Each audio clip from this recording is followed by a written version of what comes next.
So I'm currently in a car park in the middle of Spain.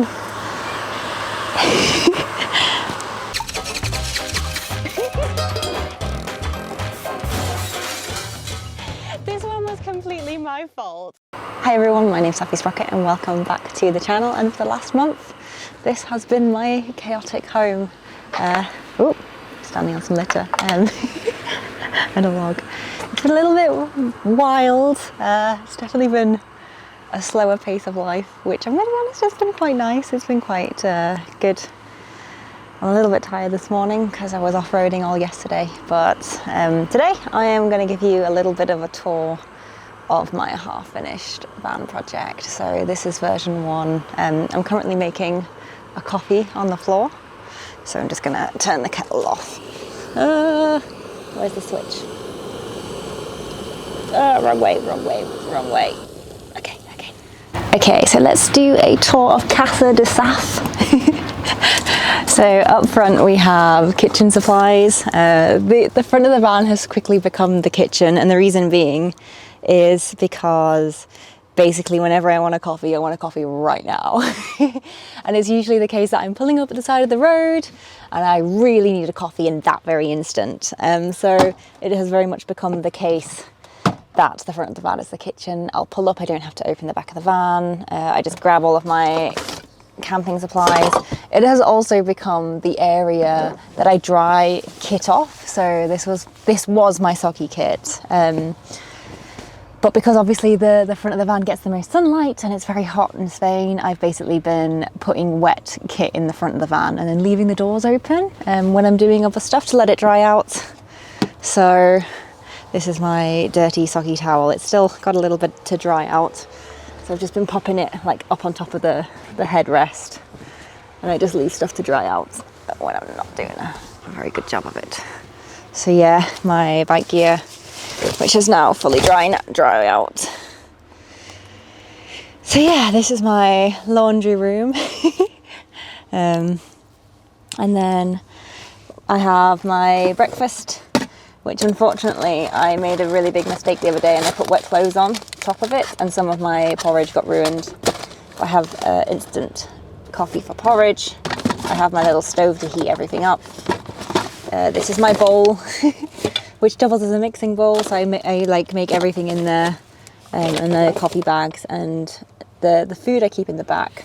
Again, I have like sponges, my soap is in there. Basically everything for me to like wash up and like deal with food prep is in the front of the van. So when I do pull over, I think it makes sense. You know, you pull over to the side of the road, you want a coffee, just open the passenger door, grab everything out, wash it all up and throw it back in the front of the van again. So yeah, I need to drink this though. It's starting to evaporate. Now, the side of the van, this is pretty much my meal prep area wherever I go, because it's next to the passenger door.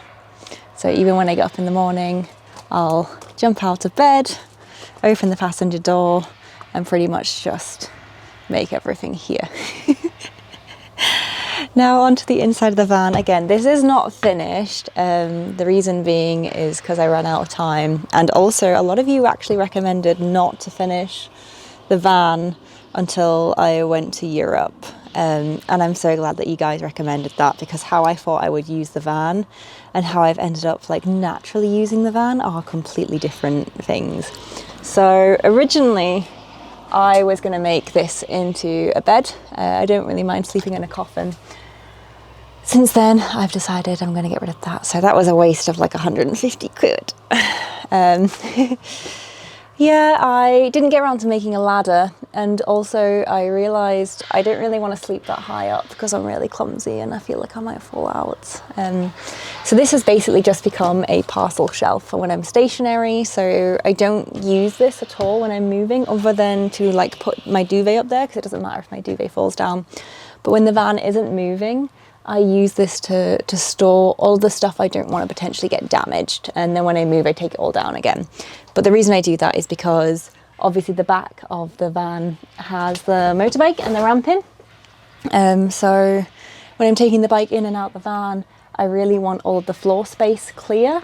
But once the van and the bike once the bike is in the van, that's not so much of a problem. So when I'm loading and unloading, everything gets put up there. And then when I'm moving, I just put everything down. I don't have to worry too much because the bike is secure in the van, so it's not an issue. Now, in terms of how I secured the bike, this is a system that I decided to go for. So I can't even remember what this is. I think it's called Steady Stand.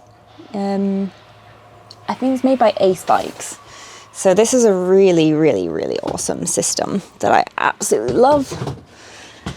And basically, rather than having ratchet straps going across the van, I have it ratcheted to the ground, which means that all of this floor space is completely clear, which is also really good because I'm actually going to have someone come and visit me soon. So I'm going to put a second bed along this way for them to come and visit. But this system basically relies on the back wheel being like ratchet strapped in. So first you wheel the bike in, you secure it with a little strap at the front. Then I do the rear ones, and there's a ratchet strap either side. So I usually sit on the floor with my arms around like a gorilla, pulling them at the same time. And then we have the front ratchet straps. Usually by this point, what I've started doing is when I tie these ones, because they're not ratcheted, I've been sitting on the bike and again like hugging the bike and leaning over and pulling them. And the reason I've been doing that is because my body weight pushes the suspension down, which means that basically I get the straps a lot tighter because I'm not physically strong enough to get it tight enough.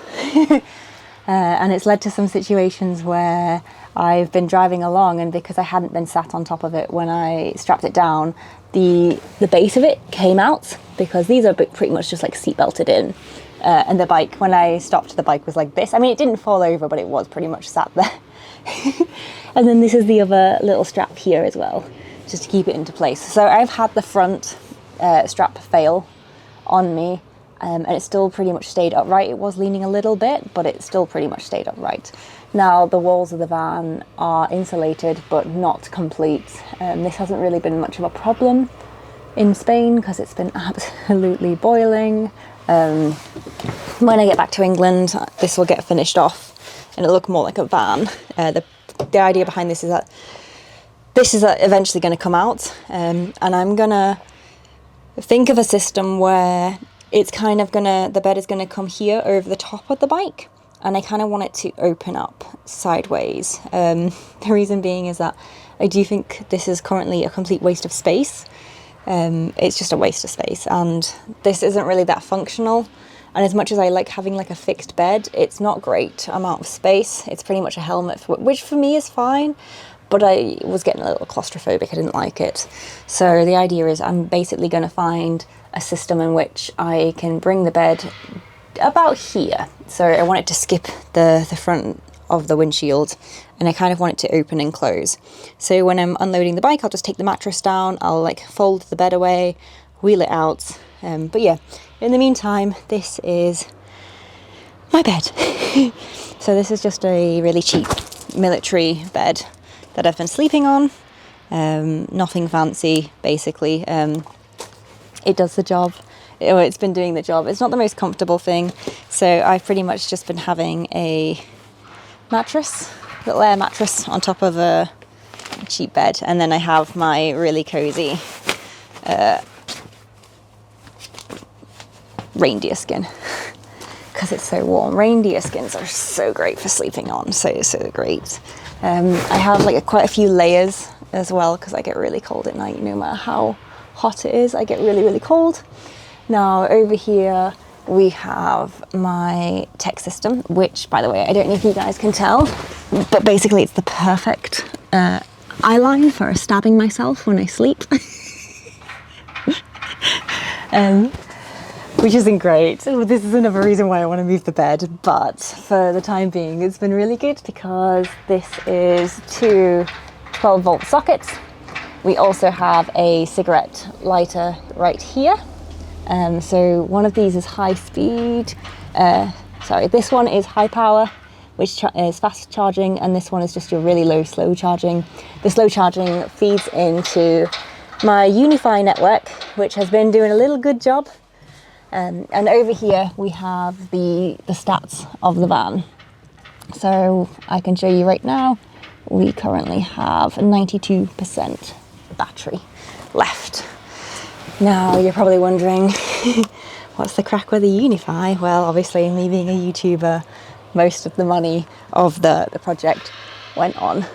Let me see if I can just show you. Ugh. Where is it? I don't know if you can see it. Basically that is the internet. So I installed StarLink up top, which is stupidly expensive. I don't know if you guys have seen how much it costs per month to run StarLink, but geez, I am literally throwing it away. But it was the only way I could get internet, so it's pretty much a captive audience situation. There's not really much I can do about it. It is what it is, and at the end of the day, it's been letting me like upload and edit and get all my videos out, but it's probably the biggest expense on the road. To live in my van has been ridiculously, surprisingly cheap. I don't ever think, like, I got a notification from my bank the other day. It's like, you're spending a lot less than usual. I think it's like 56% less living out of a van than a home, like my bank said, despite the ridiculous subscription fees. So yeah, I was like, damn, I've been like spending maybe 80 quid a week on fuel with the diesel and the bike, which has just been absolutely nothing. And food, I've not been spending any money on whatsoever, but we'll get to that. Now, in terms of the electrics, this is next to the bed, so this is where I've currently put everything. Again, this isn't the final solution. This is just what's going on for the first prototype. So I can turn everything on and off when I go away from the van, or when I go to sleep at night, everything gets turned off for safety. But this lasts me continuous use about like 2 days editing, if not longer. I haven't had a lot of power recently with the van, and I've just been turning it off during the day and turning it off at night, and that little bit of like power lasted me so long. Now these little buckets under my bed, we've got food, we've got clothes, and we've got my tech box. So pretty much I have all my military rations, I have clean clothes, and then I have, again, just tech stuff. So batteries, cables, chargers, anything that could easily get broken. So that will go in the tech box when I'm moving. Now over here, we have what I like to refer to as my dump it bucket. So when I'm traveling, all my bike gear gets dumped into this green bucket. So my boots, my clothes, and it just stops it rolling. Even though it's piled up, it stops it like rolling around the van. And then when I don't manage to find a river to wash my hair in, that's where the green bucket comes in handy. So I used this last night to wash my hair next to the van. This is my water storage. So I only really carry 5 litres at a time. I don't really need more than 5 litres. All of the places that I have been parking up have been free camper van parking places. So in Europe, depending on what country you go to, varies massively on the name of the free camping areas. So like in the Netherlands, they call them Stellaplatz. In Spain, they call them camping cars. But basically they are areas specifically designed to allow people in camper vans just to stop over free. So it doesn't cost anything whatsoever. I'll show you the one I'm currently in. So it's nothing particularly fancy. There's currently 2 other caravans. I think the other caravan actually left this morning. It's basically just a giant empty car park, which is specifically only allow people with RVs in. Obviously, I don't have an RV, I have a converted van, but I'll just show you the kind of amenities that they offer you. So they are extremely basic. There are no toilets, there aren't showers, there aren't really any other amenities. Some of them have electricity for a price, some of them have water. Now, the one that I'm staying at the moment, fortunately, does in fact have water, so which is so good. But yeah, they're pretty basic. So when you go to the toilet, you very much do need to go for a walk, take a trowel, and find somewhere very secluded. This particular RV parking has been a bit of a pain because it's next to a children's play area. So I have to go for a really long walk when I need to use a loo. And pretty much, you know, getting up at 2, 3 in the morning to go to the toilet is an absolute no-go. I don't want to get eaten by the monsters. So yeah, this has pretty much been it. It is not glamorous at all. It's pretty gross sometimes. Because sometimes I end up having to go a few days before I can get like access to showers and things, especially in the heat. So it's not the most hygienic setup. I've also been having to wash my clothes in a bucket. But despite its basicness, it seems to be working really well. And it's really, really cheap. It's saved me a lot. It's actually cheaper than camping, funnily enough. It's been a lot cheaper than carrying a tent, because a lot of the time in Europe, when you are traveling with a tent, you still have to pay for campsite fees. So being able to benefit from the Stellaplatz areas has been completely different. I wouldn't probably do this in like Norway, where it's like free to like wild camp, but for Europe, where wild camping is not legal, this is really, really cool. It's really cool. It's been so cheap. I don't like absolutely no accommodation costs. I mean, obviously I paid for the van, so I kind of have, but I can always resell it again, you know what I mean? But yeah, so no, it's been an eye-opener into how cheap it is to live in a van. It's been quite, but of course you don't have anything. You pretty much have nothing. Like you don't have anything. Like I don't have any comforts. I don't have a cooker. I don't have a hoover. I don't even have like a brush. I've been like having to reuse the same towel to like clean the floors and then wash it, and then so in some ways it's been really good, in some ways it's been really difficult, but it's been interesting. So I don't know if this is what I want to do forever. Like I was chatting with a biker the other day, and I realised that basically it's miles different. There's a lot less freedom living in a van, but in terms of being able to do this on a long-term basis, it's been really good. So different strokes for different folks in different scenarios, but yeah. So yeah guys, that is my version 1 camper van setup. If you do want to see more great bike content, don't forget to hit subscribe. In the meantime, my name's Safi Sprocket. Ride safe, stay crazy, and I'll probably see you some other time. Probably when I'm crying about something, I don't know.